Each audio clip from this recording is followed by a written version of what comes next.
The November wind cut through the Colorado mountains like a blade, carrying with it the promise of an early winter. Elias Turner pulled his worn and buffalo coat tighter around his shoulders as he made his way down the narrow trail, his boots crunching through the thin layer of frost that had settled overnight.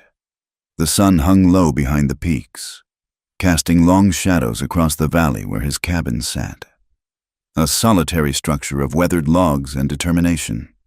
He'd built it himself, 15 years back, when the grief was still fresh enough to taste like copper in his mouth. Built it with hands that shook from more than just the cold, in a place so remote that even the most determined of visitors would think twice before making the journey. That was the point. A man didn't come to these mountains looking for company.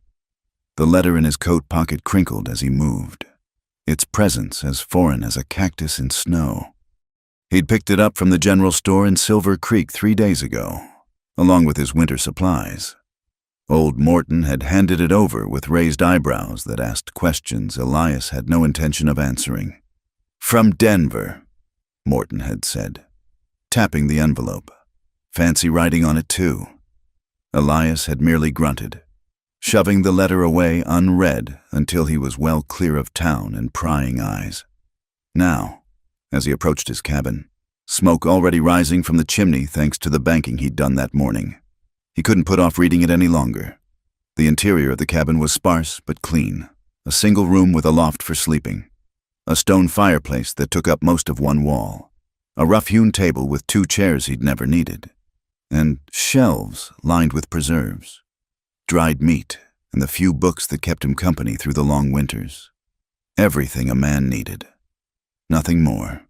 He hung his coat on the peg by the door, set his rifle in its place beside the fireplace, and finally drew out the letter. The paper was fine, too fine for these parts, and the script was indeed fancy, all loops and flourishes that spoke of education and Eastern manners. Mr. Elias Turner. As per your inquiry through our mutual acquaintance, Mr. Samuel Morrison, we have arranged for a suitable governess cook to arrive at Silver Creek on the 15th of November. Miss Clara Hartley comes highly recommended for her domestic skills and discretion. She understands the isolated nature of your residence and is prepared for the challenges of frontier living. The agreed-upon sum of $40 monthly should be paid directly to Miss Hartley, who will manage her own expenses from this amount. She expects room and board as discussed, with appropriate arrangements for privacy and propriety.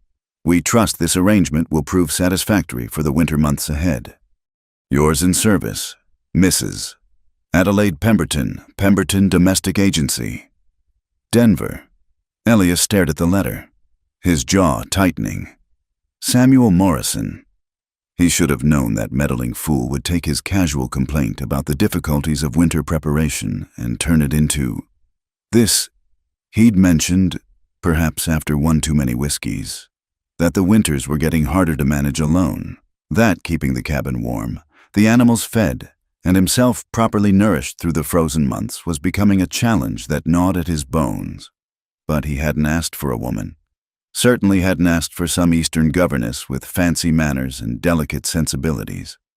What he'd had in mind was maybe a hired hand, some down-on-his-luck miner who could split wood and wouldn't expect conversation. The 15th. That was today. Elias crumpled the letter, then smoothed it out again. $40 a month was steep but not unreasonable. He had the money. Years of trapping and the occasional guide work had built up a decent sum, hidden in the coffee tin behind the loose stone in the fireplace. Money meant nothing up here anyway. Couldn't eat it or burn it for warmth. He moved to the window, peering out at the trail that led down to Silver Creek.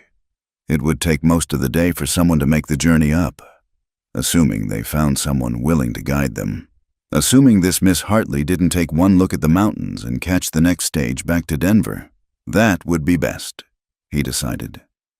He'd go down to town in a few days, explain there had been a misunderstanding, Morrison could mind his own business, and Elias could go back to his solitude. The cabin had been enough for him these 15 years. It would be enough for 15 more. But as the day wore on, Elias found himself making small preparations despite his resolution. He cleared the accumulated gear from the small lean-to room he used for storage, swept out the mouse droppings and dust. He checked the stove in there, a smaller thing he'd installed years ago, with some vague notion of eventually needing the space. It worked, though it smoked a bit. By afternoon, he'd brought in extra wood, filled the water barrels, and even taken the time to patch a hole in the roof of the lean-to where the wind had been whistling through. All practical things, he told himself. Things that needed doing anyway. The sun was beginning its descent behind the western peaks when he heard it, the distant sound of horses on the trail. Elias stepped out onto the porch, his breath misting in the cold air. 2 figures on horseback were making their way up the final stretch. One clearly a local guide by the way he sat his horse. The other was bundled so thoroughly against the cold that Elias couldn't make out much beyond the fact that she was small and rode like someone who'd learned on eastern bridle paths rather than mountain trails. The guide, it looked like young Tom Bradley, was leading a pack mule loaded with what appeared to be luggage.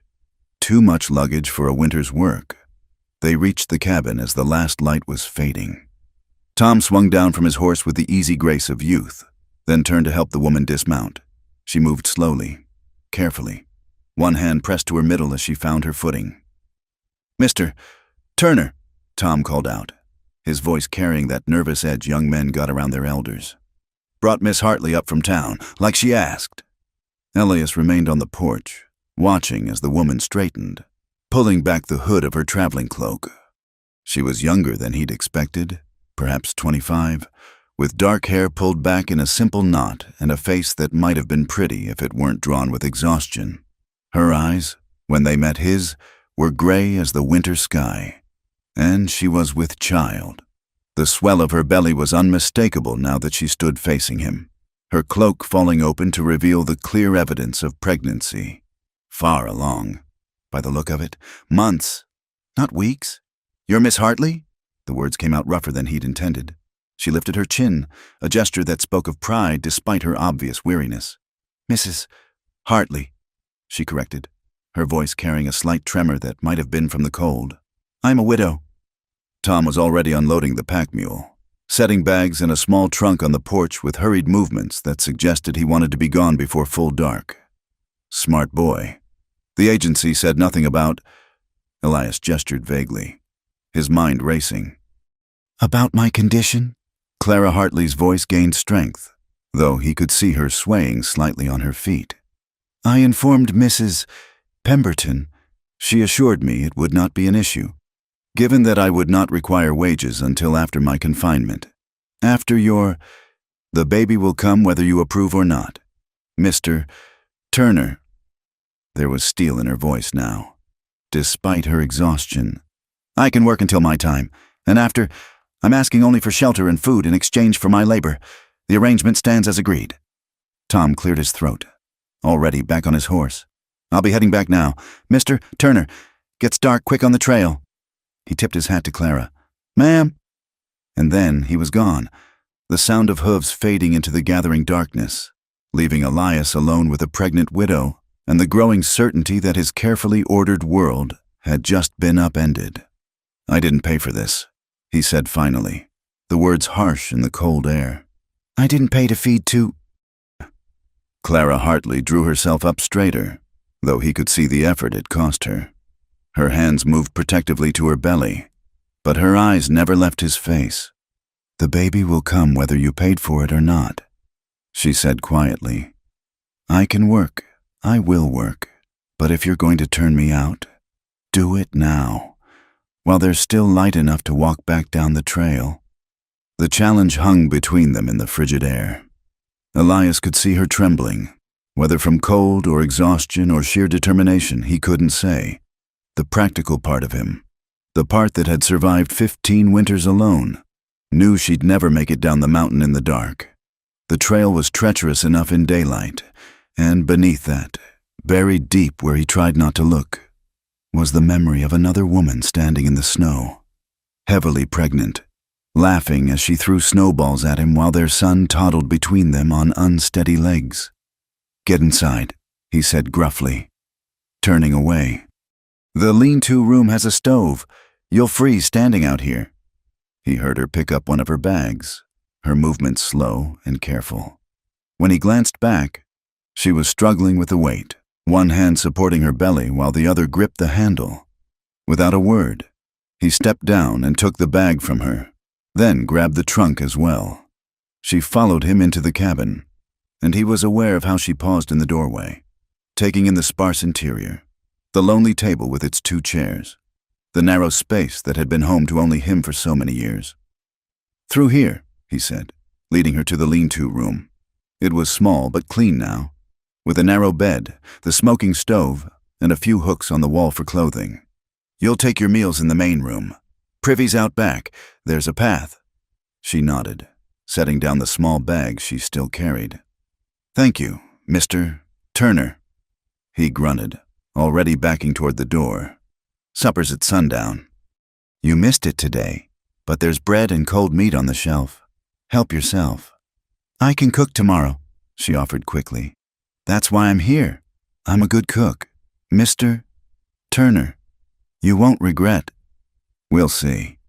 He cut her off, then paused in the doorway. "What happened to your husband?" Something shifted in her face, a closing off that he recognized. "He died," she said simply. 6 months ago. 6 months, and her far along enough that the child must have been conceived. He did the calculation and felt something twist in his chest.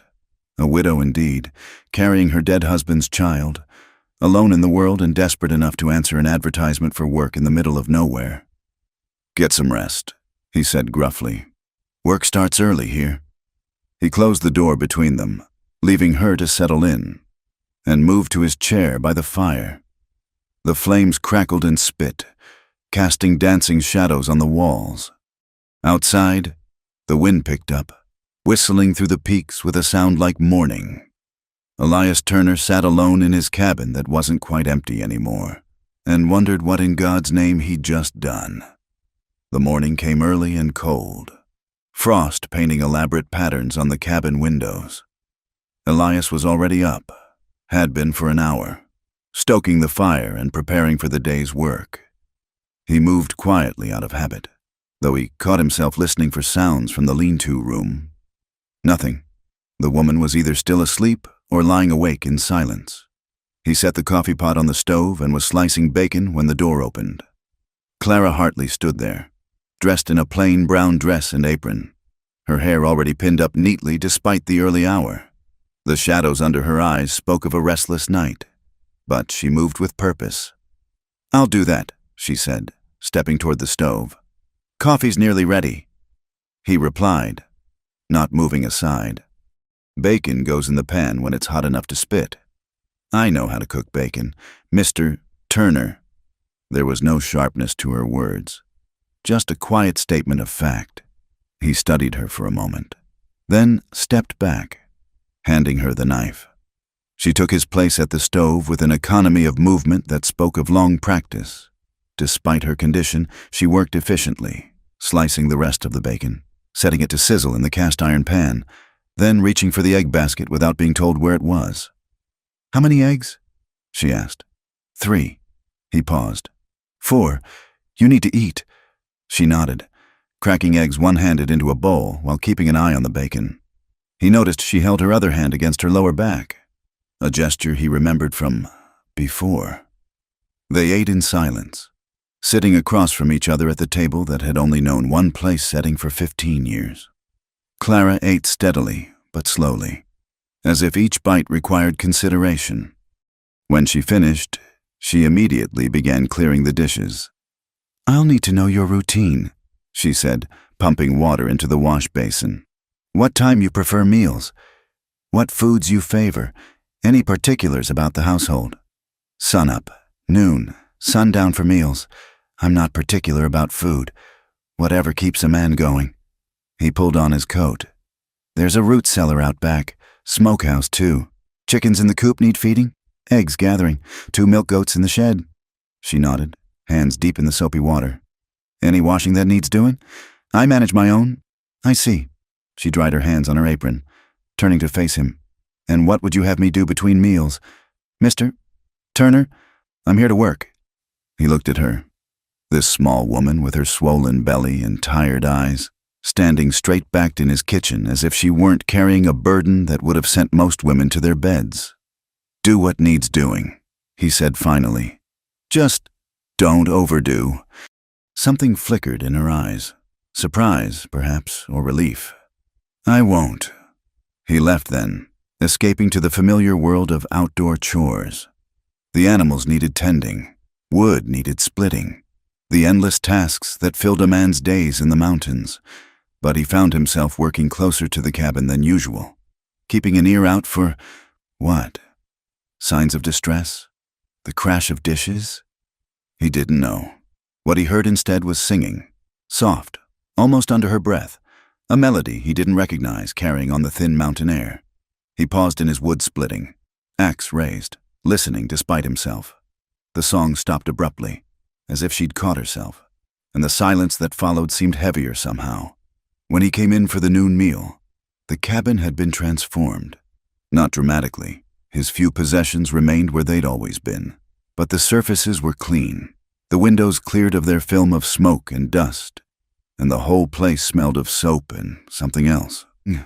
Fresh bread. Clara was pulling a loaf from the oven, her face flushed from the heat.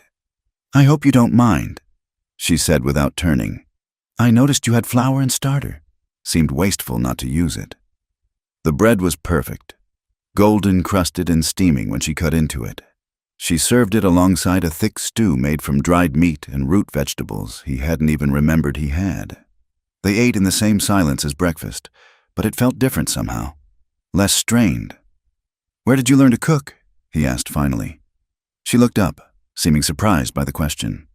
"My mother, mostly, then later."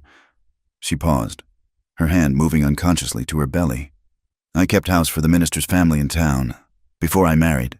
"What town?" "Lawrence, in Kansas." He knew of Lawrence, had heard stories. "Rough place?" "Yes." The single word carried weight. They finished the meal without further conversation. She began clearing again, and this time he helped, carrying his own dishes to the wash basin. Their hands brushed as she took them from him, and she pulled back as if burned. "I can manage," she said quickly. He retreated to his chair by the fire, pulling out his knife and a piece of wood he'd been whittling. It was meant to be a deer, though it looked more like a misshapen dog at the moment. He worked at it while she moved about the cabin, aware of her presence in a way that made his hands clumsy. As the afternoon wore on, he noticed her movements becoming slower, her hand pressing more frequently to her back. When she reached for something on a high shelf and swayed slightly, he was on his feet before he thought about it. "Sit," he ordered, guiding her to the other chair by the fire. "Now." "I'm fine," she protested, but she sank into the chair with obvious relief. "When's your time?" The question came out more bluntly than he'd intended. She colored slightly. 2 months, perhaps a bit more. It's hard to know exactly. 2 months. Dead of winter. The nearest midwife was in Silver Creek. A day's journey in good weather. Impossible if the snows came heavy. "You have experience with birthing?" she asked quietly, reading his thoughts. "Cattle? Horses?" He paused. "Once, a long time ago." He didn't finish. "Couldn't," but she seemed to understand, nodding slowly. "I'll manage," she said, echoing her earlier words. "Women have been having babies in harder places than this. Not alone." "I'm not alone." She met his eyes steadily. "Am I, Mr. Turner?" He looked away first, uncomfortable with what he saw in her gaze. Trust, maybe, or hope. Both things he'd forgotten how to handle. The evening meal was simpler, cornbread and beans, with preserved peaches for after. She ate more this time. He noticed, some of the tension easing from her shoulders. When the dishes were done and the fire banked for the night, she paused at the door to her room. "Thank you," she said softly, "for letting me stay." He grunted, not trusting himself with words. After she'd gone, he sat by the dying fire and tried not to think about another woman, another time, another child on the way, Failed, as he always did. But tonight the memories seemed softer somehow, blurred at the edges like an old photograph. He was banking the fire when he noticed it. His spare coat, the one with the torn pocket he'd been meaning to mend, hanging on its peg. The pocket had been repaired with small, neat stitches, so careful they were almost invisible. Such a small thing. A pocket mended without asking, without fanfare, just something that needed doing. Done. Elias Turner stood in his cabin that smelled of bread and soap and the faint scent of another person, and felt the first crack in walls he'd built 15 years high. The next morning brought snow, fat flakes that fell steady and thick. Clara was up before him, the coffee already brewing when he emerged from the loft. She moved more carefully today. He noticed, but with the same quiet efficiency. "I'll need to bring in more wood," he said over breakfast. "Storm coming." She nodded. "I'll help." "You'll do no such thing. I can carry smaller pieces." "No." They stared at each other across the table, two stubborn souls testing boundaries. Finally, she looked away. "Then I'll prepare the noon meal early, so you can eat warm when you come in."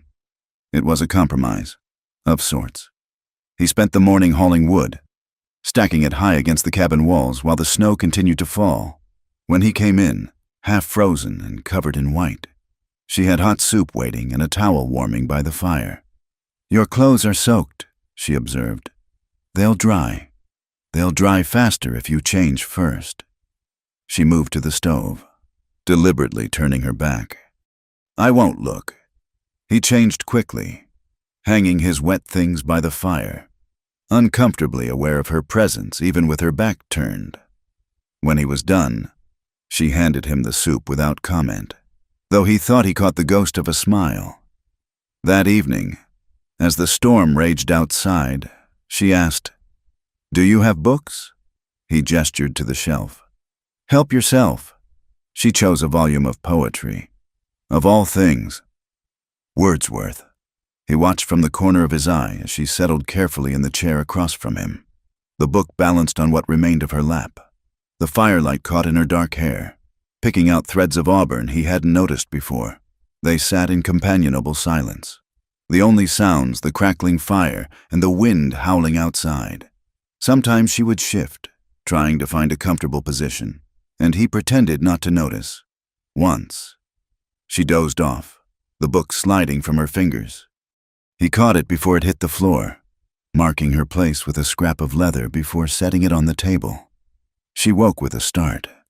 "I'm sorry, It's late," he said gruffly.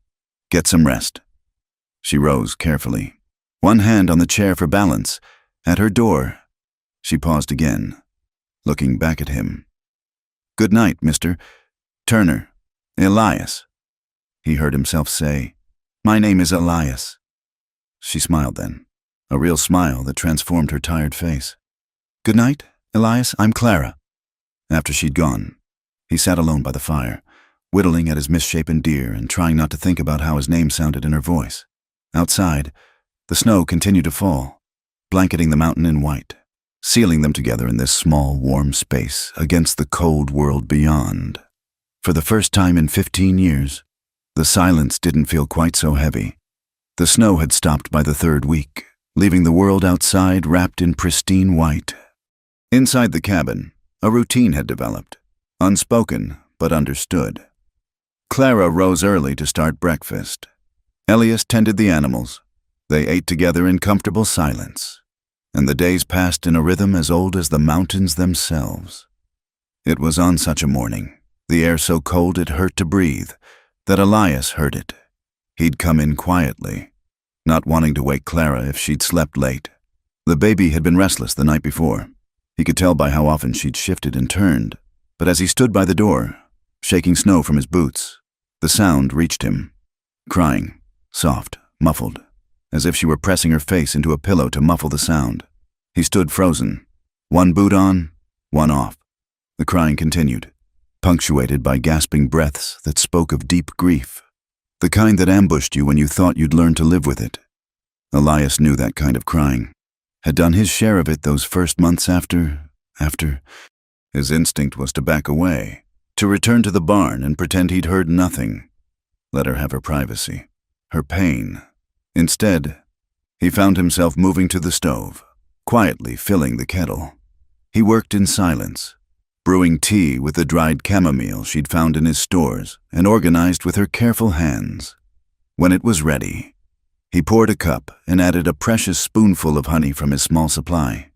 He didn't knock on her door, just set the cup on the floor outside it, along with 2 of the biscuits left from last night's supper.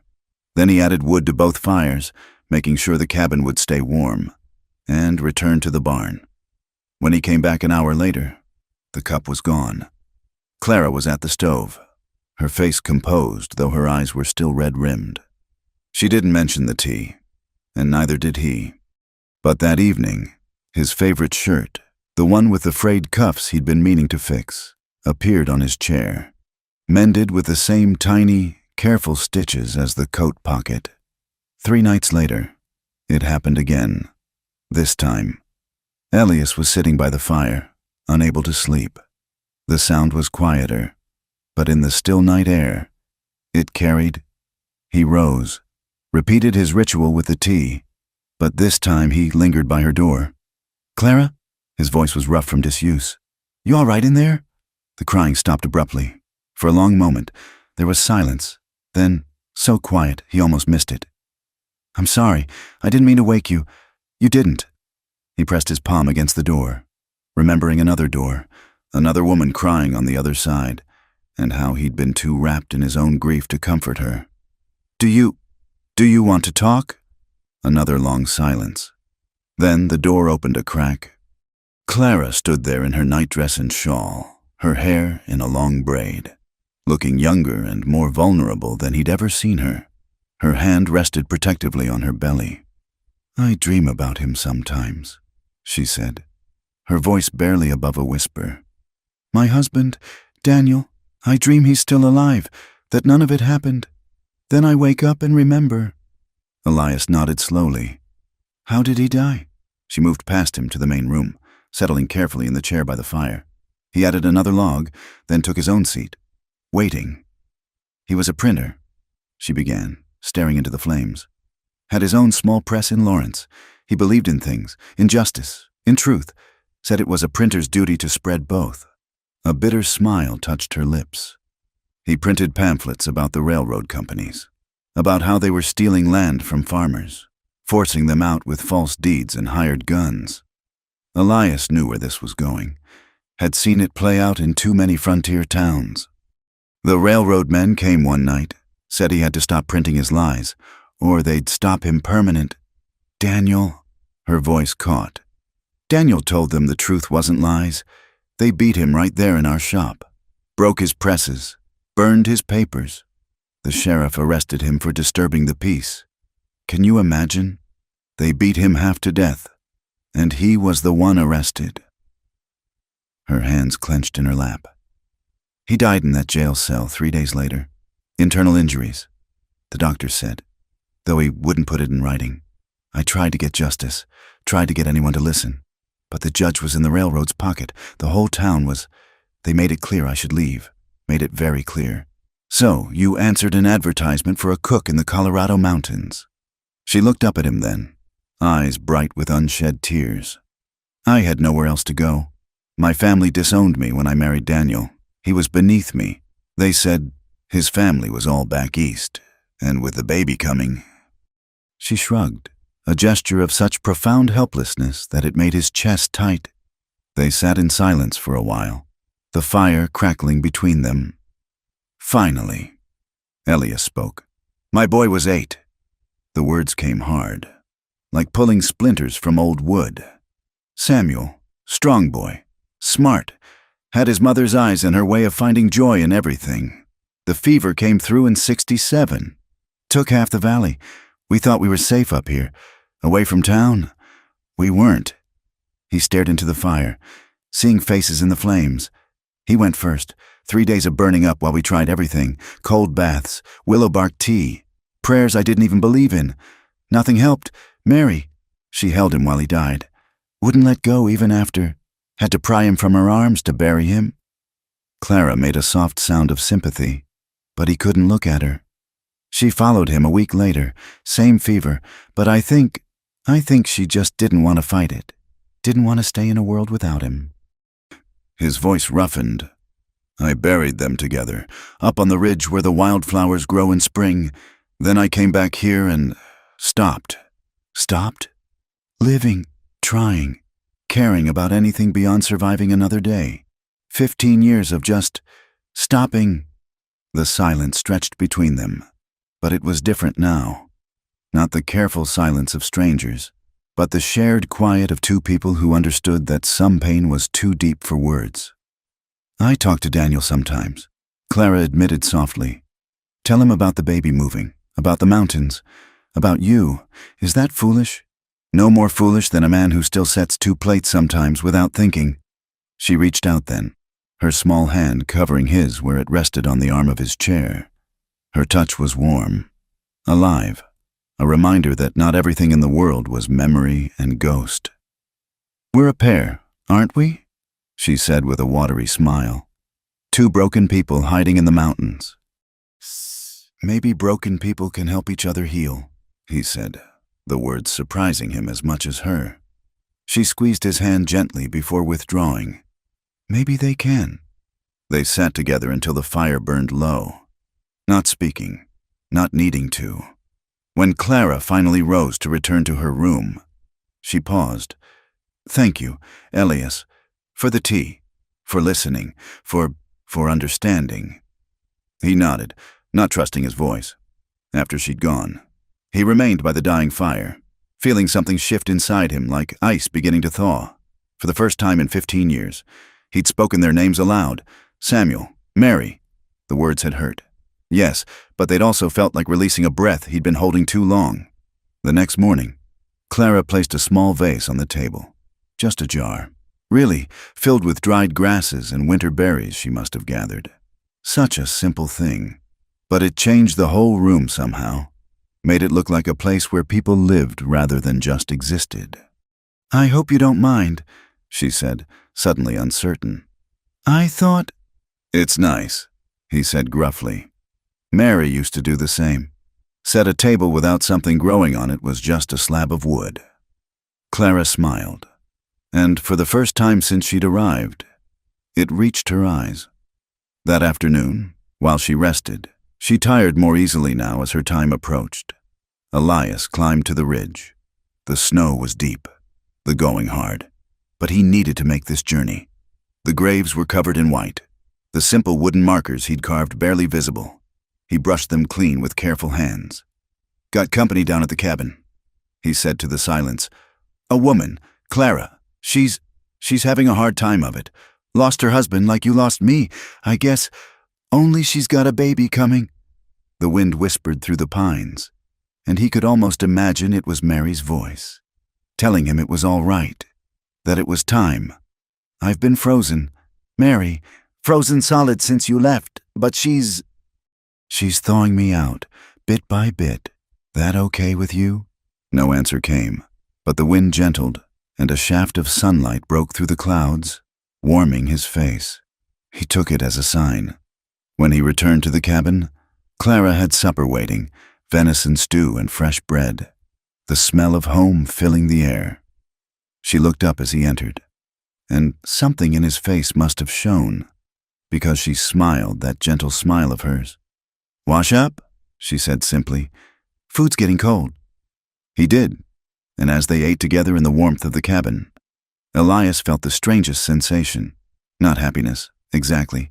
He wasn't sure he remembered what that felt like, but something close to it, something like the possibility of happiness, maybe, glimmering in the distance like spring glimpsing through winter snow.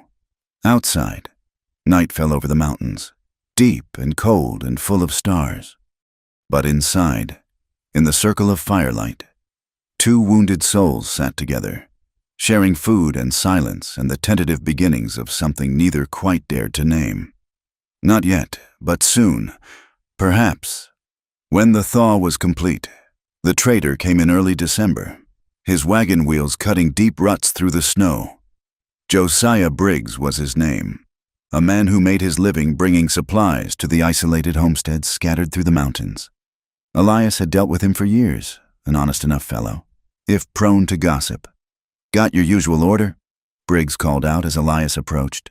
"Plus some extra flour and beans. Figured with the heavy snows coming, you might want to stock up." Elias nodded, beginning to unload the supplies. Through the cabin window, he could see Clara watching, staying inside as they'd agreed. No sense in inviting questions, but Briggs had sharp eyes. "Smoke's been coming steady from your chimney," he observed. "And that's fresh bread I smell, unless I'm mistaken. You finally learned to bake, Turner." "Man learns what he needs to," Elias replied curtly. Briggs grinned, showing tobacco-stained teeth. "Or maybe a man's got help. Heard tell in Silver Creek that a woman came up the mountain a few weeks back. Widow woman from Kansas." Elias continued unloading, saying nothing. "Clara Hartley, they said her name was." Briggs lowered his voice conspiratorially. "Also heard she left Kansas in a hurry. Some trouble with the law. Maybe her husband was one of those agitator types, stirring up problems with the railroad. Makes a body wonder what kind of woman." "That's enough." Elias's voice was quiet, but carried an edge that made Briggs step back. "You'll keep a civil tongue when speaking of anyone under my roof." Briggs raised his hands placatingly. "No offense meant. Turner, just passing along what I heard. Man's got a right to know who he's harboring." "A man's got a right to mind his own business." Elias hefted the last sack of flour. "What do I owe you?" They completed the transaction in tense silence. As Briggs prepared to leave, he couldn't resist one last comment. "You be careful. Turner, woman like that, with her history, might bring trouble to your door." Elias watched the trader disappear down the trail, unease settling in his stomach like a stone. He knew how quickly rumors spread in these isolated communities, how a whispered word could become gospel truth by the time it had passed through 3 tellings. When he entered the cabin, Clara was kneading dough, her movements sharp and agitated. "I heard," she said without looking up. "His voice carries—" "Briggs is a fool who'll spread his tales at every homestead between here and Silver Creek." She slammed the dough down harder than necessary. "I should have known, should have expected it. A woman can't escape her past, not even in the mountains." "Clara, they'll make me out to be some kind of criminal, won't they? Or worse, a troublemaker who got her husband killed with her wild ideas." Her voice broke. "As if I haven't asked myself 1,000 times if I could have stopped him. If I could have—" "Enough." Elias moved to the table, stilling her flour-covered hands with his own. "You're not responsible for what happened to your husband, and you're not responsible for what small-minded people choose to believe." She looked up at him, eyes swimming with tears. "You don't understand.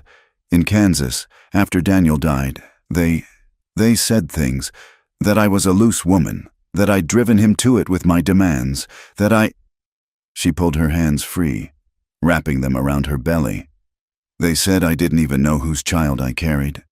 The cruelty of it hit Elias like a physical blow. "Clara, I know it's Daniel's baby," she said fiercely. "I know it. We were married 3 years, faithful to each other every day. But they made it sound so dirty, made me feel dirty." Without thinking, Elias pulled her against him, his arms wrapping carefully around her shaking form. She stiffened for a moment, then collapsed against his chest, sobbing as she hadn't even in those late-night hours when she thought he couldn't hear. "You're not dirty," he said roughly. "You're not any of the things they said. You're a good woman who loved her husband and got caught in circumstances beyond your control. Anyone who says different will answer to me." She cried harder at that, her tears soaking through his shirt. He held her, one hand awkwardly patting her back, remembering how Mary used to fit against him just like this. Different woman, different sorrow, but the need for comfort was the same. When her sobs finally quieted, she pulled back, embarrassed. "I'm sorry, I shouldn't have—" "Nothing to be sorry for." He handed her his handkerchief. "Briggs won't be saying anything else. I'll make sure of it. You can't fight the whole world for me. Elias, watch me." The next week, Elias made the trip to Silver Creek. He told Clara he needed supplies, but they both knew the real reason. The town was busy with pre-Christmas preparations, folks hurrying about their business in the cold. More than a few eyes followed him as he made his way to the general store. Morton was behind the counter, and his expression grew wary as Elias approached. "Turner, didn't expect to see you back so soon. Need a few things." Elias placed his order, then added casually, "Heard Briggs has been telling tales about my household." Morton shifted uncomfortably. "You know how Josiah is. Man likes to talk. Man needs to learn when to keep his mouth shut." Elias leaned against the counter. "Mrs. Hartley is a respectable widow under my protection. Her husband died serving the truth, and she's carrying his child. Anyone who suggests otherwise is a liar and a coward." The store had gone quiet, other customers listening while pretending not to. "Now, Turner," Morton started, but Elias cut him off. "I've lived on that mountain 15 years without bothering anyone. Plan to live there 15 more the same way. But if I hear one more slanderous word about Mrs. Hartley, I'll take it personal. Very personal. Man can make a lot of trouble for folks who depend on mountain trade, if he's minded to." The threat was implicit, but clear. Elias controlled one of the best passes through the mountains, had guided many of these merchants' supply trains through difficult weather. His goodwill was valuable. Morton nodded quickly. "No offense meant. I'm sure I'll have a word with Josiah." "You do that." Elias completed his purchases and left, but not before stopping at several other establishments to make similar points. By the time he reached the small church at the edge of town, word had already spread. The minister, a young man named Reverend Davis, met him at the door. "Mr. Turner, I heard you've taken in the widow Hartley." "I have." "That's a Christian act. Sir, a woman in her condition needs protection and care." The Reverend's voice was carefully neutral, though some might question the propriety of the arrangement. Nothing improper about a woman cooking and keeping house in exchange for room and board. Of course not. Still, for the sake of her reputation. Her reputation is my concern, Reverend, as is her safety and that of her child. Any man who questions either will find me ready to defend both. The Reverend studied him for a long moment. "You're a good man, Mr. Turner. Better than you allow most to see. I'll make sure the congregation understands that Mrs. Hartley is under godly protection." Elias nodded curtly and left. The ride home was cold and long, but he felt a grim satisfaction. The talk wouldn't stop entirely. It never did in small communities starved for entertainment. But it would be more careful now, more circumspect. When he reached the cabin, Clara was waiting on the porch despite the cold, wrapped in shawls. "I was worried," she said simply. "No need." He dismounted, handing her a small package. "Got you something." She opened it carefully, revealing several skeins of soft yarn in blue and yellow.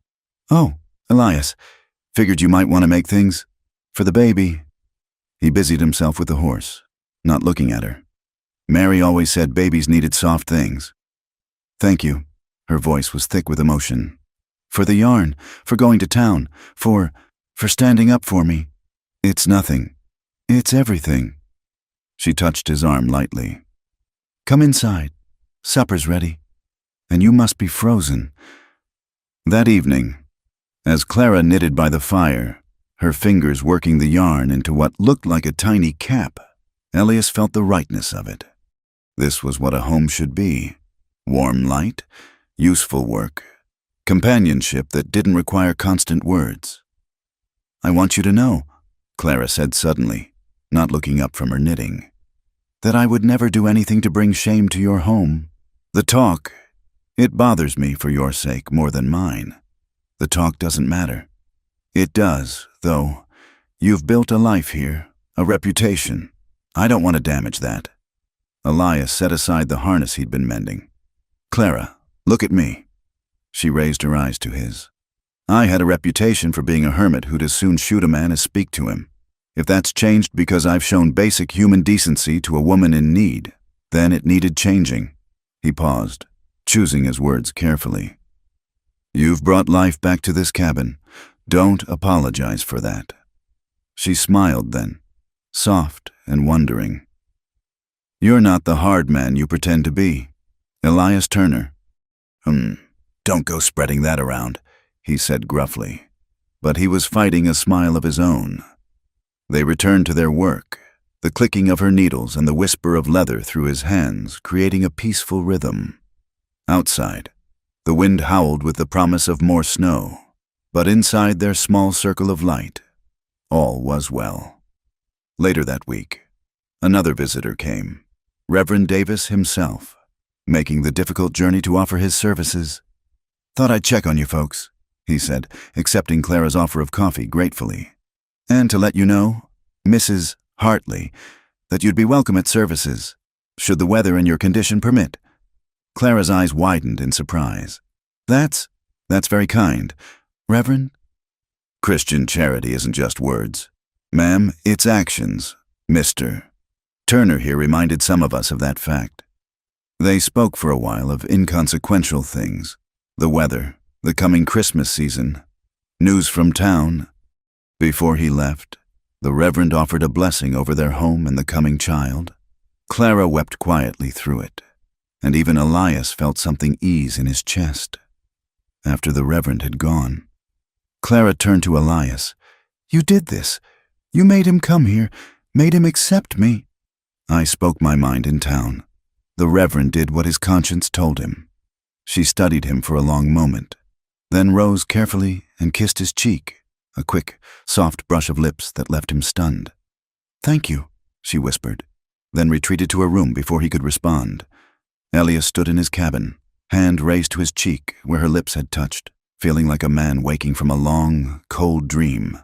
Outside, the mountain wind carried whispers of scandal and judgment, but inside these walls, something altogether different was growing. Something that had nothing to do with gossip and everything to do with the quiet courage of two damaged people choosing to care for each other despite the watching world. He banked the fire carefully that night, making sure the cabin would stay warm until morning. As he climbed to his loft, he heard Clara singing softly to her unborn child, a lullaby he remembered from long ago, from another woman, another time. But instead of pain, the memory brought only a gentle ache, like an old wound finally beginning to heal. March arrived with a vengeance, bringing storms that turned the world white and wild. The wind howled like a living thing, rattling the cabin windows and piling snow against the door until Elias had to dig them out each morning. Clara moved slowly now, her body heavy with the child that seemed determined to arrive in the worst weather possible. Elias had taken to sleeping in the main room, bedroll by the fire. He told himself it was to keep the flames going through the cold nights, but they both knew the truth. He wanted to be close if she needed help. More than once, he'd awakened to hear her moving restlessly, unable to find comfort in any position. "Can't be much longer," she said one morning, hands pressed to her lower back as she tried to work at the stove. "Sit," he ordered, taking the coffee pot from her hands. "I can manage breakfast." She sank into the chair gratefully. "I'm not an invalid. Elias." "No, but you're about to bring a child into the world in the middle of nowhere with no midwife." He cracked eggs into the pan more forcefully than necessary. "Least you can do is rest when you can." She watched him work, a small smile playing at her lips.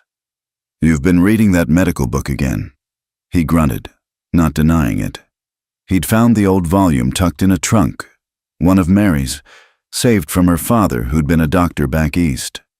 The chapters on childbirth were worn now from his studying, though the words sometimes swam before his eyes, bringing back memories he'd rather forget. "It's different with humans than animals," Clara said gently. "More complicated." "I know that." He set a plate before her, noticing how little room she had left between belly and table. "But it's better than knowing nothing." That afternoon, while Clara napped, Elias made his preparations. He boiled water and set it aside in clean containers, sterilized his knife and scissors in flame, tore clean sheets into strips for binding, found the sewing kit in case of tearing that needed repair. His hands shook slightly as he worked, remembering another birth, another time. When everything had gone right until suddenly it hadn't. The cradle sat in the corner, covered with a sheet. He'd finished it the week before, working late into the nights when sleep wouldn't come. It was simple but sturdy, carved from pine with rounded edges safe for small hands. He'd even managed to work a small design into the headboard, a mountain peak with a rising sun. Hope, maybe, or just wishful thinking. When Clara saw it, she'd cried. "It's beautiful," she'd whispered, running her hands over the smooth wood. "The baby will love it." "It's just a cradle," he'd said gruffly, but her tears had warmed something deep inside him. Now, as another storm gathered strength outside, Elias checked his supplies once more. Everything was ready, everything except him. How did a man prepare to bring life into the world when he'd seen how quickly it could be snatched away? That night, the storm struck with full fury. The wind screamed around the cabin, and snow fell so thick he couldn't see the barn from the window. Clara sat by the fire, knitting with determined concentration, but he could see the tension in her shoulders, the way she paused occasionally to breathe through what must be early pains. "Tell me about your childhood," she said suddenly. Before everything. What was it like?" Elias settled in his chair, understanding her need for distraction. "Grew up in Ohio, farm country. My PA was a stern man, believed in hard work and harder discipline. Ma tried to soften him when she could." "Did you have brothers? Sisters?" "2 brothers, both older. They got the farm when Pa died. I got the wanderlust." He smiled slightly. "Always wanted to see the mountains? Read about them in books and couldn't imagine anything so grand? And were they? Grand. I mean, grander. First time I saw the Rockies. I knew I'd never go back east." He paused. Mary understood that. She was from Missouri, but she took to the mountains like she was born to them. Clara's needles stilled. "Tell me about her. Not the sad parts, the happy ones." It was harder than he'd expected, summoning those memories without the pain that usually accompanied them. But slowly, he found himself talking about Mary's laugh, how she'd insisted on planting flowers even though the growing season was so short, how she'd sung while she worked, terrible off-key renditions that made him smile, how she'd been brave in the face of isolation, finding joy in small things, a hawk circling overhead, the first green shoots of spring, the way morning light caught in the ice crystals on the windows. "She sounds wonderful," Clara said softly. She was. He met her eyes. "You remind me of her sometimes, not in looks, but in spirit, that strength that doesn't need to announce itself." Clara's breath caught, whether from his words or another pain. He couldn't tell, but she smiled through it. "That's the nicest thing anyone said to me in a long time." The storm worsened as the night wore on. By midnight, Clara couldn't hide the pains anymore. She paced the small space, pausing to grip the back of a chair when contractions hit. Elias timed them as the book had instructed, watching the clock with growing concern. "They're getting closer," she gasped after a particularly strong one. 4 minutes apart. He helped her to the bedroom, where he'd already prepared clean bedding. "It's time." Fear flickered in her eyes, the first real fear he'd seen from her. "What if something goes wrong? What if the baby—" "Nothing's going wrong." He gripped her shoulders gently. "You're strong, the baby's strong, and I'm not going anywhere. We'll get through this together." She nodded, gathering her courage like a cloak. Together. The hours that followed blurred into a haze of pain and purpose. Clara labored with the same quiet determination she brought to everything, only crying out when the pains became too much to bear silently. Elias stayed with her, letting her grip his hands until his fingers went numb, wiping her face with cool cloths, murmuring encouragement when she faltered. "I can't," she gasped at one point, exhausted and trembling. "I can't do this." "Yes, you can." He smoothed damp hair back from her forehead. "You're the strongest woman I know.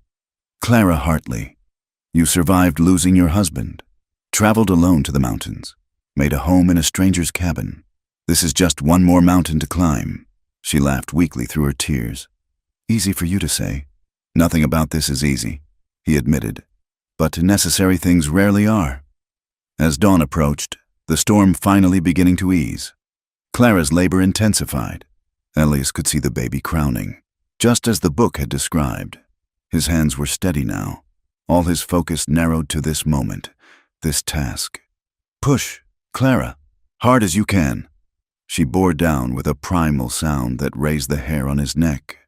Once, twice, and then a rush of fluid and blood, and suddenly a tiny, slippery form was in his hands.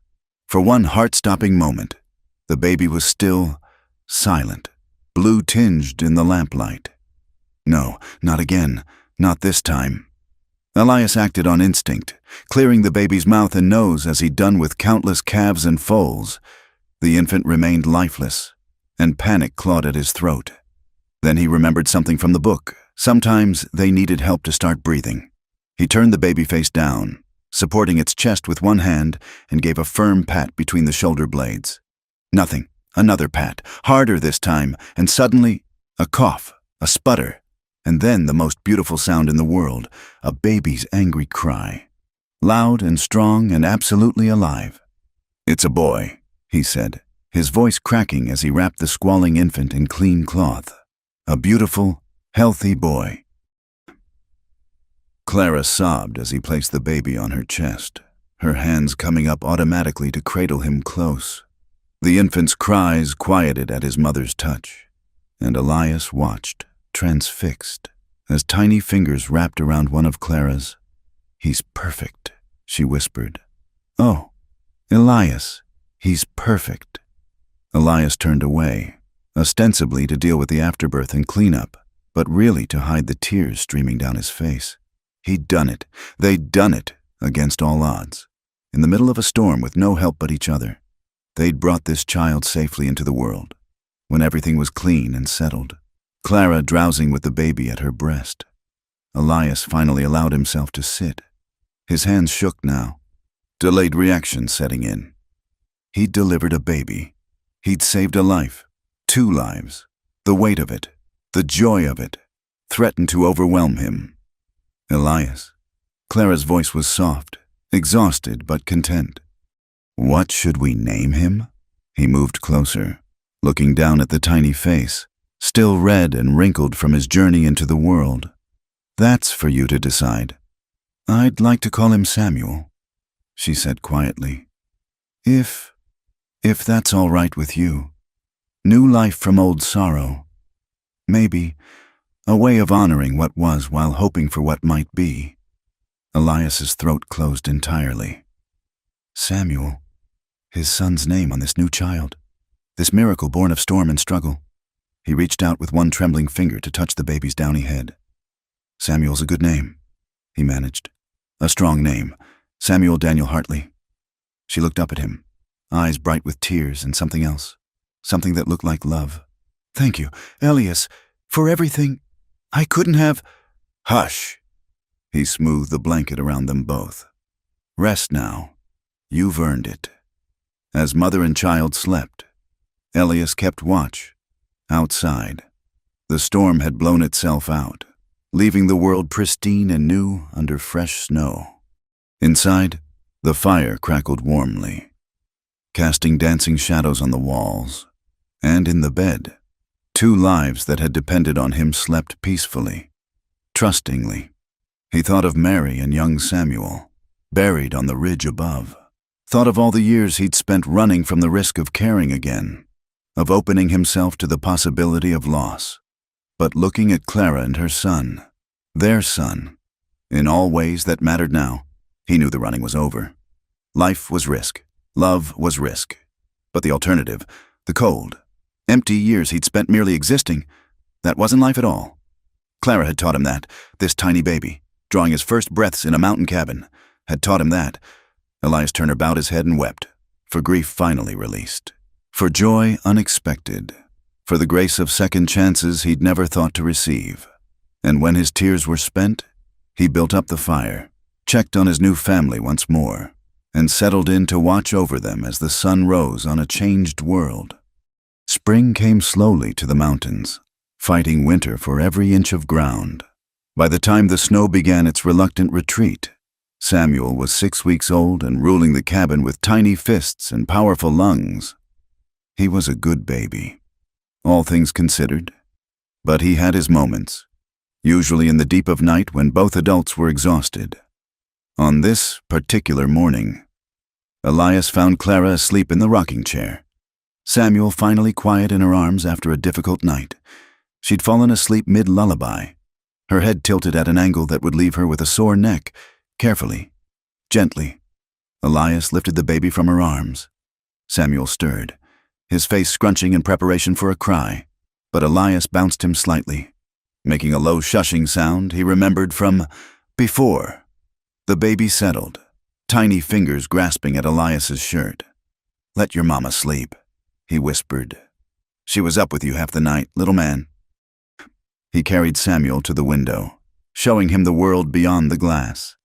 "See that? That's the sun coming over the peaks. And those dark spots on the hillside? That's Earth showing through, means spring's really coming. Your first spring." The baby's dark eyes, Clara's eyes, seemed to focus on his face, though Elias knew it was probably too early for real recognition. Still, he kept talking, nonsense mostly, about the ranch work that needed doing, the vegetables they'd plant in the garden, the life that waited for them all when the world warmed. "Going to teach you everything," he found himself promising. How to track, how to read the weather, how to respect the mountains, how to be a good man, like your papa was, from what your mama says. His papa would have loved to hear that. Elias turned to find Clara watching them, a soft smile on her face despite her exhaustion. "Didn't mean to wake you." "You didn't. The quiet did." She stood, stretching carefully. "I can take him." "He's fine where he is." Elias shifted the baby to his shoulder, patting the small back automatically. "You need food and proper rest. In a bed, not a chair." She didn't argue, which told him how tired she truly was. As she moved toward the kitchen, he noticed her wince slightly. She was healing well from the birth, but 6 weeks wasn't long, especially with the demands of a newborn. "I've been thinking," he said, still swaying with Samuel. "Come full spring, we should go to town. All of us. Get supplies. Let the Reverend properly bless Samuel. Maybe—" He paused, suddenly uncertain. "Maybe have a meal at the hotel, like a family would." Clara's hands stilled in their preparation of breakfast. "A family? That's what we are, aren't we?" The words came out rougher than intended. "Maybe not in the conventional way, but yes." She turned to face him, eyes bright. "Yes, that's what we are." They held each other's gaze for a long moment, Samuel cooing between them, before Clara returned to her cooking with a smile that transformed her tired face. That afternoon, while Clara napped with the baby, Elias worked on something he'd been planning since Samuel's birth. In the barn, hidden under a tarp, was a cradle he'd modified with rockers that could be locked in place, turning it into a small sled. Come winter, they could pull Samuel through the snow, bundled warm and safe, but it was the other project that occupied him now. A simple wooden toy, a horse carved from pine. He'd started it the night after Samuel was born, working on it whenever he had a spare moment. It wasn't fancy, nothing like the toys wealthy children had, but he smoothed each curve with care, making sure there were no splinters to harm tiny hands. He was adding the final touches when he heard laughter from the cabin. Clara's laugh, bright and unexpected, followed by what sounded almost like an answering gurgle from Samuel. Elias set down his knife and moved to the doorway of the barn, watching as Clara held the baby up in the air, making faces that drew more of those almost laughs from her son. The sight hit him like a physical blow, not from pain, but from the sheer rightness of it. This was what the cabin had been missing all those lonely years. Not just people to fill the space, but life, joy. The sound of laughter that wasn't echoing from memory, but happening right now, right here. "Going to stand there all day?" Clara called, catching sight of him. "Or are you going to come meet your son? He's trying to smile. I swear he is." "Your son." The words should have hurt, should have reminded him that Samuel wasn't truly his. Instead, they felt like a gift. He crossed the yard in quick strides, arriving just as Samuel's face scrunched into what might generously be called a smile. "See," Clara said triumphantly. "He knows you." Elias reached out, letting Samuel grab his finger with surprising strength. "Course he does. I'm the one who caught him when he came into this world." "Caught him?" Clara laughed again. "You make it sound like he fell from the sky." "Felt like it at the time," Elias admitted. "One moment nothing, the next moment everything changed." She looked at him with those perceptive gray eyes. "Yes," she said softly. "Everything did." As the weeks passed and true spring arrived, changes came quickly. The snow melted, revealing the garden plot Clara had planned all winter. Elias turned the soil while she directed from the porch, Samuel in a sling across her chest. "Beans there," she instructed. "And squash along the fence. It'll climb. Oh, and we need herbs near the kitchen door." "You sure you weren't a farmer's daughter?" he asked, wiping sweat from his brow. "Minister's daughter," she corrected. "But we had a garden. Mama said idle hands were the devil's playground. So she kept us busy." They worked together through the warming days, establishing routines that felt as natural as breathing. Elias would rise early, tend the animals, then return to find breakfast ready, and Samuel usually awake and demanding attention. Clara managed the household with quiet efficiency, but now she hummed while she worked, and the sound filled the cabin like sunshine. One evening, as they sat on the porch watching the sunset paint the peaks gold and pink, Clara said suddenly, "I've been thinking about what you said, about going to town as a family." Elias tensed slightly. They'd avoided the topic since that morning, both perhaps afraid to examine it too closely. "People will talk," she continued. "They'll see us together with Samuel and make assumptions." "Let them assume. It could complicate things. For you, your reputation, I told you before, I don't care about that." She shifted Samuel in her arms, gathering courage. "What if we made their assumptions true?" Elias went very still. "Clara, I'm not saying. I know this isn't a love match. I know you still mourn Mary, and I still—" She took a breath. "But we work well together. We're raising Samuel together. Maybe we could make it official. For his sake. For propriety's sake. Is that what you want? A marriage of convenience?" She was quiet for a long moment. "I want Samuel to have a father, a real father, not just in practice, but in name. I want to not worry about someone trying to take him from me because I'm an unwed mother. I want—" Her voice dropped to a whisper. "I want to belong somewhere. To someone. Even if it's just on paper." Elias reached over, taking her free hand in his. It was work-roughened now, no longer the soft hand of a town woman. "It wouldn't be just on paper," he said quietly. "Not for me. I can't promise romance or pretty words, but I can promise to care for you both, provide for you, protect you, be a father to Samuel in all ways, be a husband to you in whatever ways you'd want." Clara's fingers tightened on his. "You've already been those things. The paper would just make it official. Is that enough for you?"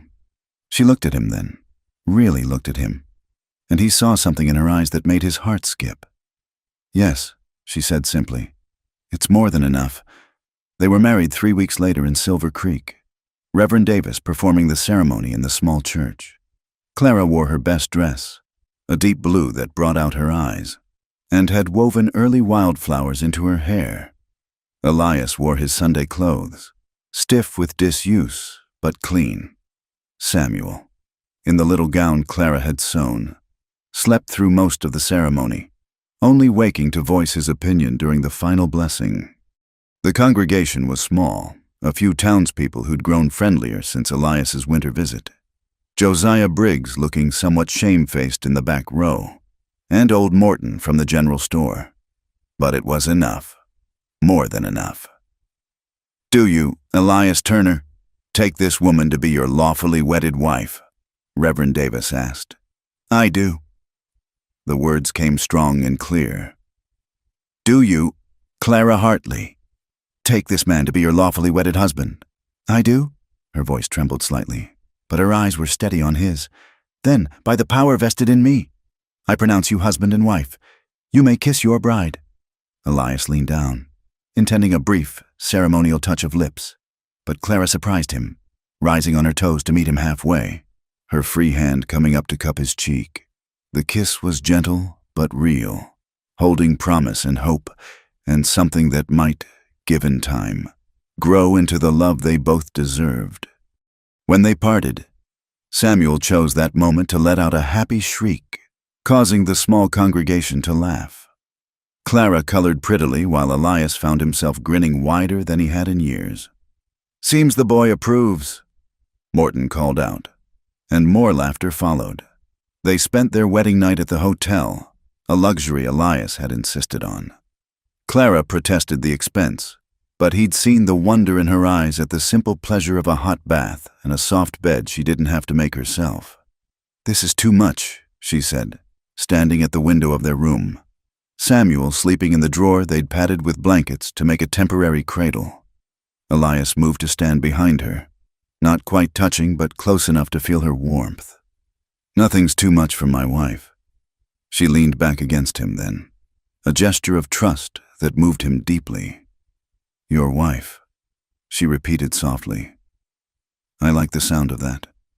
"So do I," he admitted, wrapping his arms carefully around her. "So do I." They stood together, looking out at the town below, the mountains beyond, the life they were building one careful day at a time. It wasn't the marriage either of them had imagined in their youth, born of necessity rather than courtship, shadowed by loss and complicated by a child who carried another man's blood. But as Clara turned in his arms, reaching up to touch his face with gentle fingers, Elias thought it might be something better, a partnership forged in understanding, strengthened by shared purpose, and warmed by a growing affection that surprised them both. "No regrets?" she asked. He thought of the empty years behind him, the full ones ahead, and shook his head. Not one. And when Samuel woke demanding attention, they tended to him together, their son now in every way that mattered, the living symbol of their unexpected family, their improbable grace. The trouble came in late autumn, when Samuel was 7 months old and already trying to crawl. Elias had noticed the man watching their cabin from the ridge 2 days running, too far to make out features, but close enough to be worrying. On the 3rd day, the watcher descended. He was a government man. That much was clear from his Eastern clothes and official bearing, thin as a rake, with sharp eyes that took in everything and gave nothing back. He introduced himself as Mr. Theodore Hutchins from the Territorial Office of Family Welfare. "Might I come in?" he asked, though it wasn't really a question. Clara had gone pale at his introduction, clutching Samuel tighter. Elias stepped partially in front of them, a subtle shield. "State your business first." "There have been concerns raised about the welfare of a child in your care. I'm here to investigate the legitimacy of your household arrangement." "We're married," Elias said flatly. "Legal and proper. Reverend Davis performed the ceremony in Silver Creek this past spring." Hutchins produced a small notebook. "Yes, I've spoken with Reverend Davis. A lovely ceremony. He said, though rather hasty, considering Mrs. Turner here was already with child when she arrived at your homestead." Clara's chin lifted. "My first husband died before Samuel was born. Mr. Turner took us in out of Christian charity, and we married after a convenient interval." Hutchins' smile was thin. "Mrs. Turner, or should I say, Mrs. Hartley. There are those who question whether this marriage is genuine or simply an arrangement to avoid scandal." "What business is it of theirs?" Elias growled. "The territory takes the welfare of children seriously. Mr. Turner, a child born out of wedlock, raised in an irregular household." "There's nothing irregular about our household," Clara said, finding her voice. "We're a family." Hutchins made a note. "May I see the child?" They had no choice but to comply. Hutchins examined Samuel with clinical detachment, noting his healthy appearance, clean clothes, and obvious good care. The baby, picking up on the tension, began to fuss. "He needs to nurse," Clara said pointedly. "Of course." Hutchins stood. "I'll need to inspect the premises as well. Standard procedure." Elias showed him through the cabin, biting back anger at every invasive question. Yes, Clara had her own room. Yes, they maintained proprieties. The lie tasted bitter, considering Clara had moved into his bed on their wedding night and hadn't left since. But some truths weren't for government men. 2 weeks, Hutchins said finally, standing at the door. "I'll return in 2 weeks for my final assessment. I suggest you use that time to consider whether this arrangement truly serves the child's best interests. There are good Christian families in Denver who would be happy to provide a proper home for an infant." After he left, Clara sank into a chair, shaking. "They want to take him. They want to take my baby over my dead body." Elias knelt beside her, covering her trembling hands with his. "No one's taking Samuel, no one. But what if they decide we're not, that I'm not? Then we'll make it so clear that even a blind man could see we're a real family." He stood, pacing. 2 weeks. We have 2 weeks to prove that this marriage is more than paper. Clara looked up at him, tears streaming. "How?" He stopped pacing, an idea forming. "We do it right this time. A real wedding, not just a legal one. Here, on our land, with witnesses from town. We show them what everyone needs to see, that this is a love match, not convenience. But it started as convenience," she whispered. Elias crossed to her, cupping her face gently. "Did it? Or did it start with 2 lonely people finding each other when they needed it most? Clara, He struggled for words he'd never thought to say again. "I care for you, more than care. These months, watching you with Samuel, working beside you, sharing our days, I don't want to lose that. Either of you. Elias." Her voice broke on his name. "I'm not good with words. Never have been. But I know what I feel when I wake up beside you. Know what I feel when I see you singing to our son. It might not be the young love I had with Mary, all fire and passion. But it's real, and it's deep, and it's ours." She rose then, Samuel still in her arms, and leaned into him. "I love you too," she said simply. "I didn't expect to, didn't think I could after Daniel, but somewhere between the first snow and spring planting, you became everything." He kissed her then, careful of the baby between them, pouring into it all the words he couldn't say. When they parted, Samuel was grinning his 2-toothed grin, patting both their faces with chubby hands. "So, we do this proper," Clara said. "Show them all." The next morning, Elias rode to Silver Creek.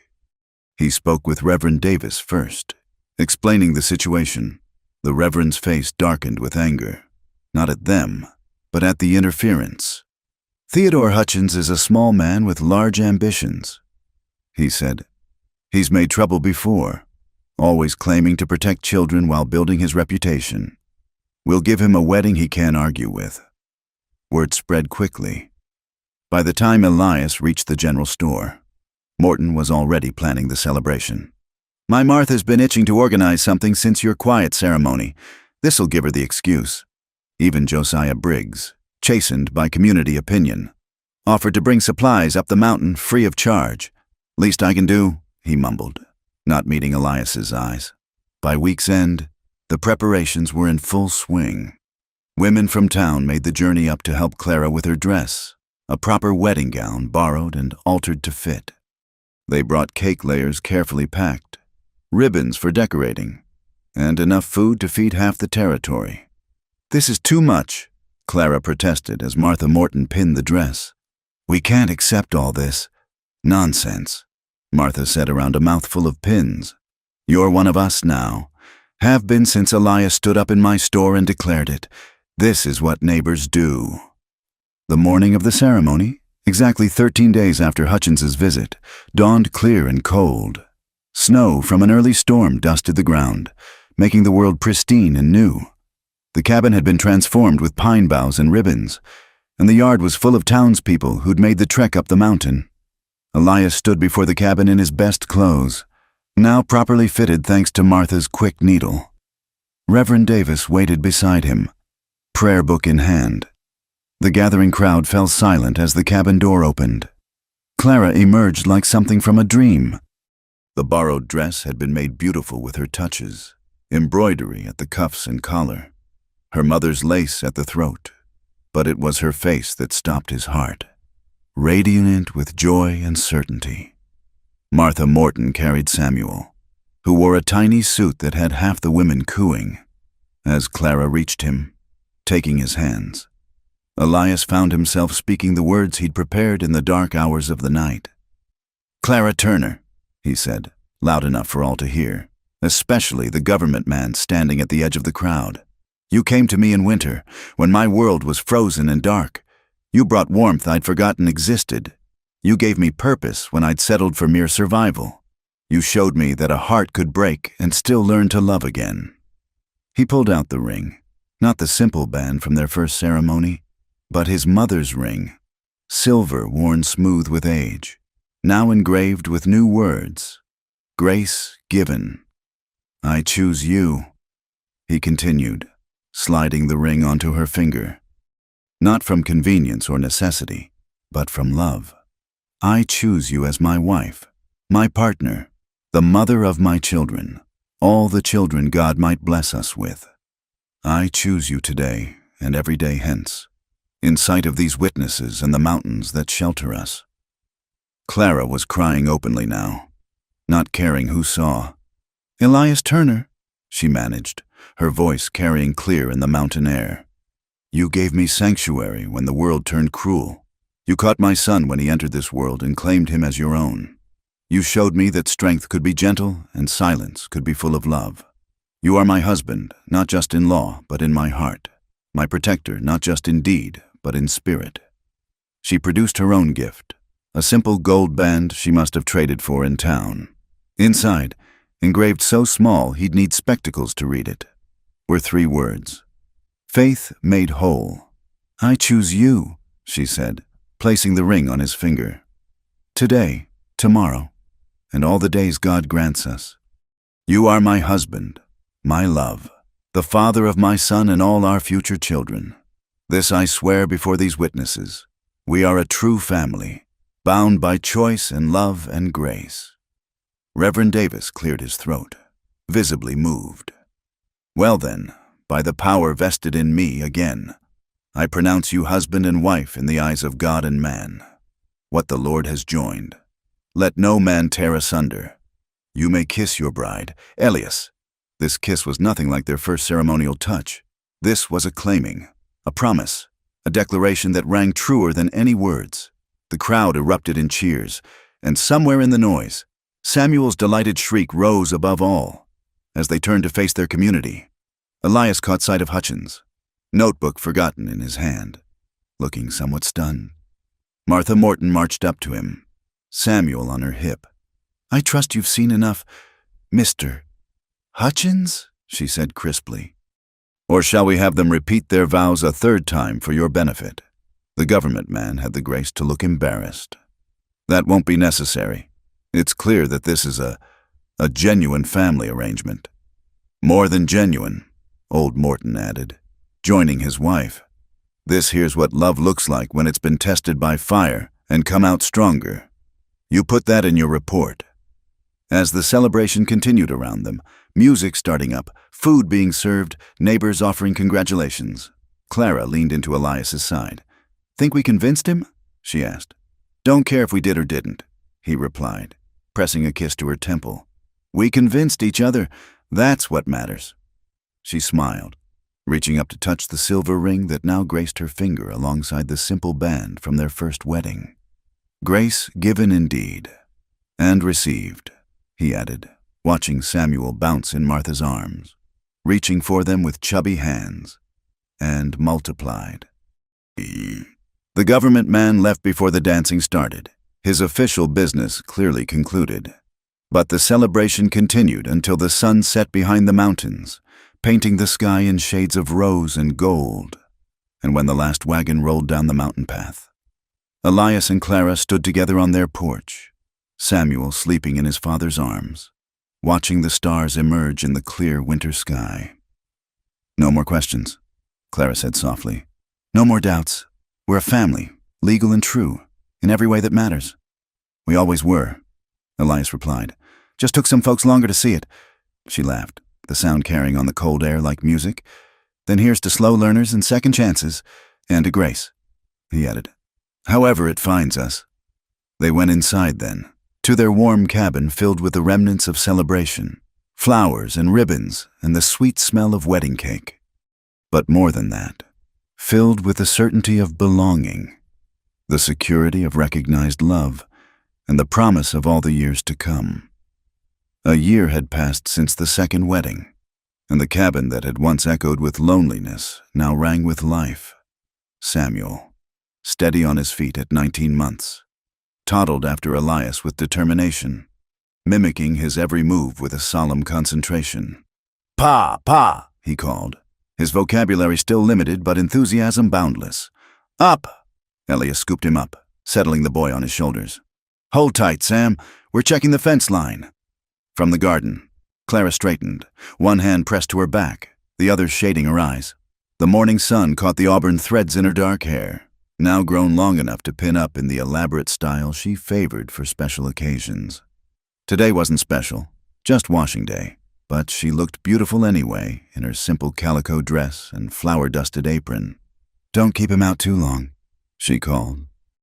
"And mind his hat. The sun's getting strong."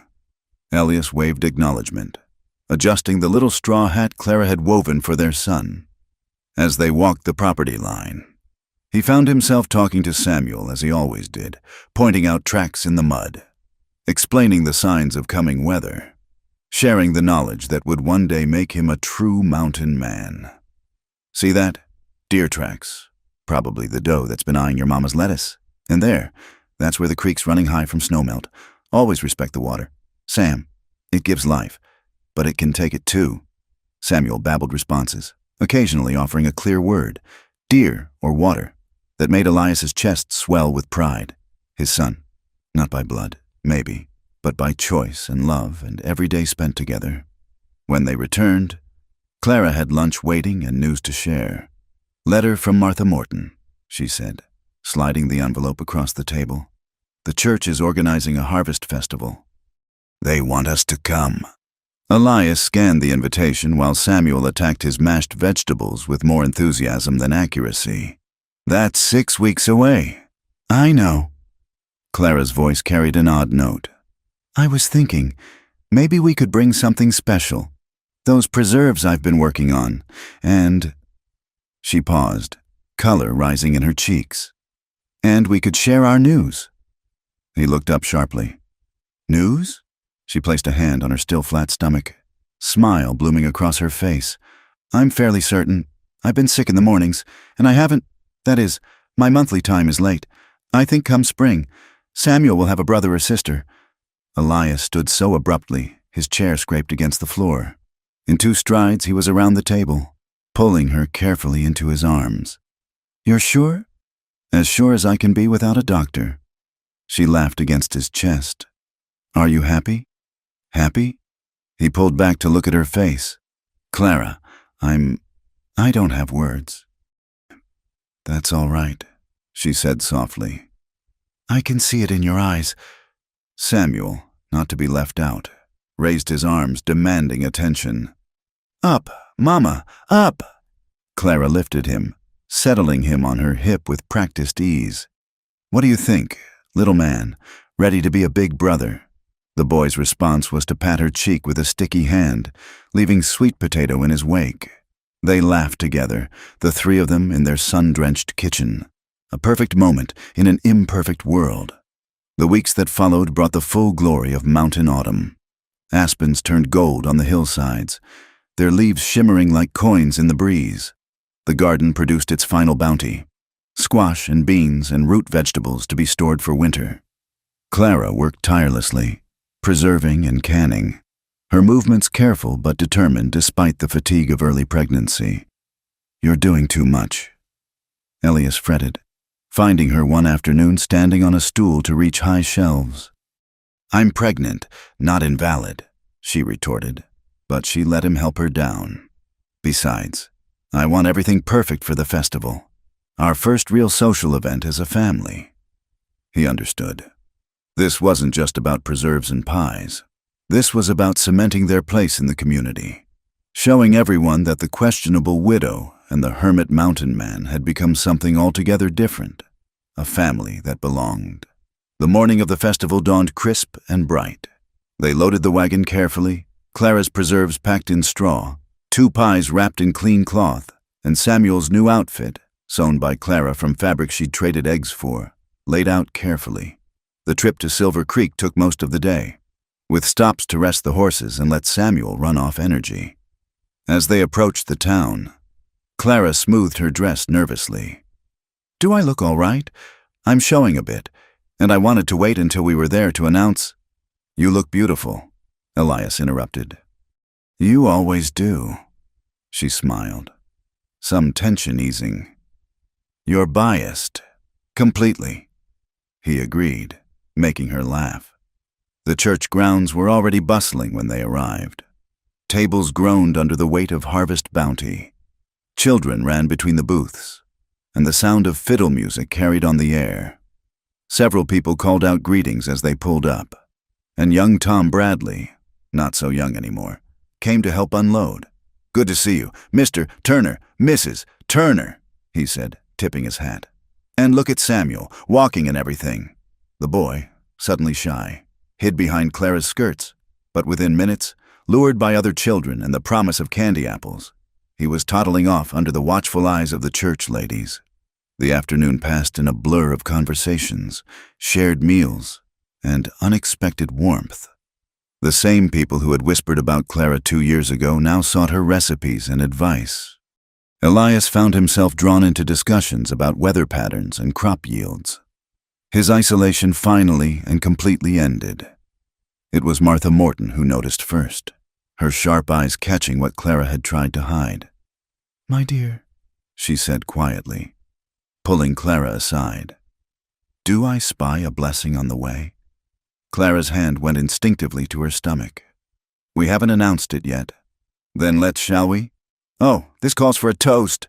Before Clara could protest, Martha was climbing onto a makeshift platform, spoon ringing against a glass.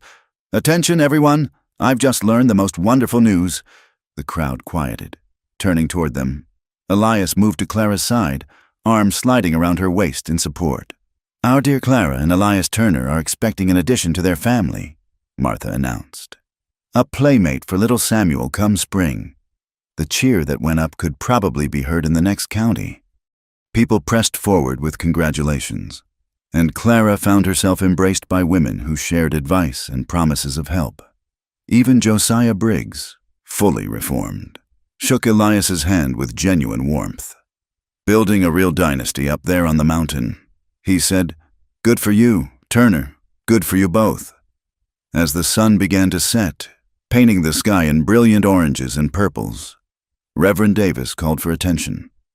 "Before we end this blessed day, I'd like to say a few words." The crowd gathered, children corralled by parents, conversations dying to respectful silence. 2 years ago, the Reverend began, a stranger came to our mountains, a woman in need, carrying a child, seeking shelter and work. She found both in the cabin of a man we'd all written off as lost to grief and solitude. Elias shifted uncomfortably, but Clara squeezed his hand, keeping him in place. What followed, Davis continued, was nothing short of a miracle. Not the flashy kind with angels and trumpets, but the quiet kind. The kind where 2 broken people help each other heal, where a lonely cabin becomes a home, where a child born to sorrow finds a father who chose him with deliberate love. Several women were dabbing at their eyes now. Clara's own vision blurred, and now, the Reverend smiled. Now they gift us with the continuation of that miracle. New life, new hope, new proof that God's grace works in ways we don't expect. Let us thank Him for the Turner family and the lesson they teach us, that love isn't always where we start, but it's where we can choose to go. The prayer that followed was brief but heartfelt, as the final amen echoed. Samuel broke free from the group of children and ran to his parents, arms outstretched. "Home?" he asked hopefully. "Go home?" Elias lifted him up, settling him against his shoulder where the boy immediately nestled, thumb in mouth. "Yes, son. Let's go home." They made their farewells, promising to visit again soon, accepting one more round of congratulations and advice. As the wagon rolled out of town, Clara leaned against Elias's side, Samuel sleeping between them. "That went well," she said softly. "Better than well." He shifted the reins to one hand, wrapping his free arm around her. "You did it, Clara. Made us belong. We did it," she corrected. Together. The journey home was peaceful, Samuel waking only once to be fed and changed before sleeping again. The moon rose full and bright, turning the mountain path to silver. When they finally crested the last rise and saw their cabin below, windows dark but welcoming, Clara sighed with contentment. "There it is," she murmured. "Home." Elias helped her down from the wagon, hands lingering on her waist. "Thank you," he said suddenly. "For what?" "For answering that advertisement, for being stubborn enough to stay, for seeing something in me worth saving." He cupped her face gently. "For our son, for this new baby, for teaching me about grace." She rose on her toes to kiss him, soft and sweet in the moonlight. "You gave as much as you received. Elias Turner, never doubt that." They unloaded quietly, mindful of Samuel's sleep. As Elias tended the horses, Clara lit the lamps and stoked the banked fire back to life. Soon the cabin was warm and bright, filled with the familiar smells of wood smoke and the dried herbs hanging from the rafters. Clara was heating milk for Coco when Elias came in, bringing the last of their festival purchases. He found her standing by the window, one hand on her stomach, looking out at the star-filled sky. "Penny for your thoughts?" She smiled without turning. "Just thinking how different it all is from that first night. I was so frightened, so certain you'd send me away come morning, and now—" "And now you're stuck with me," he finished, wrapping his arms around her from behind, hands coming to rest over hers on the gentle swell of their growing child. "Happily stuck," she agreed, leaning back against him. "Permanently stuck." Samuel stirred in his cradle, the same one Elias had carved, now awaiting its next occupant. They moved together to check on him, adjusting his blanket, smoothing his dark hair so like his mother's. "He'll be a good big brother," Clara whispered. "The best," Elias agreed. "We'll teach him. Together." They stood there in the lamplight, watching their son sleep, dreaming of the child to come, wrapped in the quiet contentment of a life rebuilt from sorrow. Outside, the wind sang through the pines, and the mountains stood eternal guard. But inside, in their cabin that had become a home, all was warmth and peace and the particular grace that comes from choosing love, day after day, until choice becomes devotion and devotion becomes forever. "I love you," Clara said, the words still fresh enough to send warmth through him every time. "And I love you," he replied, meaning it with every fiber of his being. "Both of you, all of you, always." She smiled, that transformative smile that had first cracked his frozen heart. "That's all I need to know." And it was. In their mountain cabin, far from the world's noise and judgment, they had found everything: purpose, peace, partnership, and the promise of all the years to come. They had found family. They had found home. They had found grace. Most of all, they had found each other. Thank you for listening to our story today. I'd love to know where you're enjoying this tale. Are you listening during your commute, relaxing at home, or perhaps on a long drive? Please subscribe to From Wild West channel and share your thoughts in the comments below. Your stories and connections make our community special.